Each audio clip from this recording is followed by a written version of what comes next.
بسم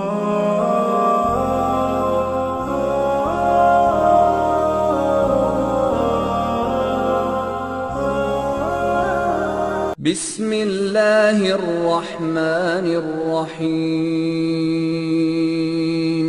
ونفس وما سواها فألهمها فجورها وتقواها قد أفلح من زكاها وقد خاب من دساها.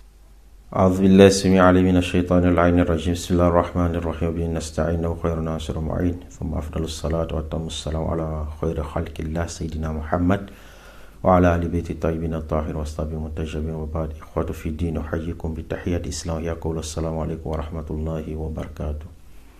Louange à Allah, paix et bénédiction sur le noble prophète, ainsi qu'à sa famille purifiée et ses compagnons les plus sincères. Je vous salue, chers frères et sœurs, avec la salutation de l'islam qui est paix sur vous. Bienvenue à notre chaîne Tazkiya TV. Qu'est-ce qu'on entend par Tazkiya? Tazkiya, c'est un mot arabe qui veut dire purification.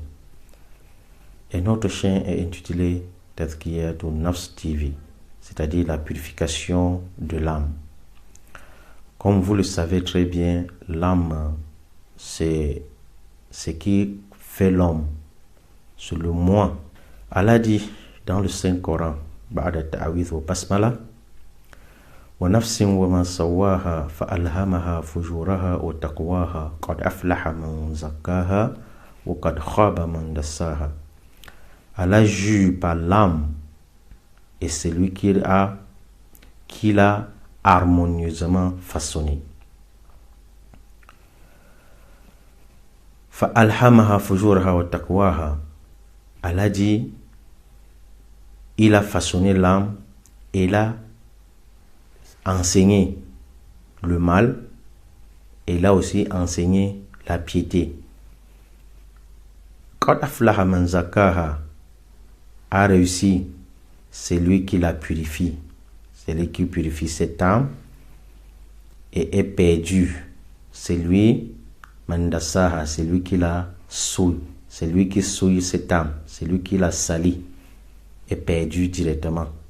C'est lorsque j'ai lu ces versets et médité et réfléchi, je me suis dit, mais tout passe d'abord par la purification d'âme. Il y a un très grand savant, Imam Khomeini, rahmatullahi alayh, qui avait dit que on peut être un grand savant et aller en enfer. On peut avoir un bagage intellectuel et aller en enfer. On peut faire des biens et aller en enfer. Lorsqu'il a dit ces mots, je me suis dit, mais qu'est-ce qui va alors amener quelqu'un au paradis? Il dit, Tazkiyatun nafs. C'est la purification de l'âme. Car lorsque l'âme est pure, tout ce qu'on fait, tout ce qu'on entreprend devient pour Allah subhanahu wa ta'ala. C'est-à-dire, ikhlas suit directement. Tout ce qu'on fera sera pour Allah subhanahu wa ta'ala. Donc la première des choses, c'est Tazkiyatun nafs.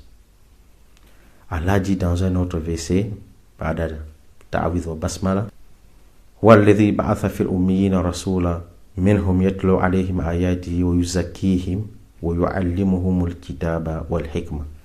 Allah dit, c'est lui qui a envoyé le noble prophète sallallahu alayhi wa sallam parmi les illettrés, c'est-à-dire les médinos, les arabes. Yatlu alayhim ayatihi, pour que le prophète les récite les versets d'Allah subhanahu wa ta'ala. Wa yuzakihim, les purifie. C'est très important. Wa yuzakihim, les purifie. Et après, wa yu'allimuhumul kitaba. Donc lorsque le prophète, sa mission était d'abord de faire connaître les signes d'Allah subhanahu wa ta'ala, ensuite la purification, la phase de la purification. C'est pourquoi le prophète, lorsque Allah l'a suscité à la Mecque, il a passé 13 ans d'enseignement de Tawhid, l'unicité d'Allah subhanahu wa ta'ala.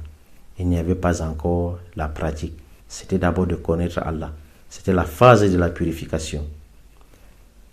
Donc Allah a dit wa yuzakihim, les purifie, wa yu'allimuhumul kitab. Après la phase de la purification vient maintenant l'enseignement. Donc c'est très important, chers frères et sœurs. C'est très important. Il ne faut pas se précipiter pour accueillir la connaissance tant que l'âme est souillée. C'est pourquoi dans le Saint-Coran, Allah a pris l'exemple d'un très grand savant qui, lui, était pieux dès le départ et qui avait un bagage intellectuel. Mais comme l'âme n'était pas pure, par la suite, il débroussa chemin. Donc, je vous invite, chers frères et sœurs, à suivre intégralement nos programmes et à mettre en pratique, car on ne peut réussir sans d'abord passer par la purification de l'âme. Wassalamu alaikum wa rahmatullahi wa barakatuh.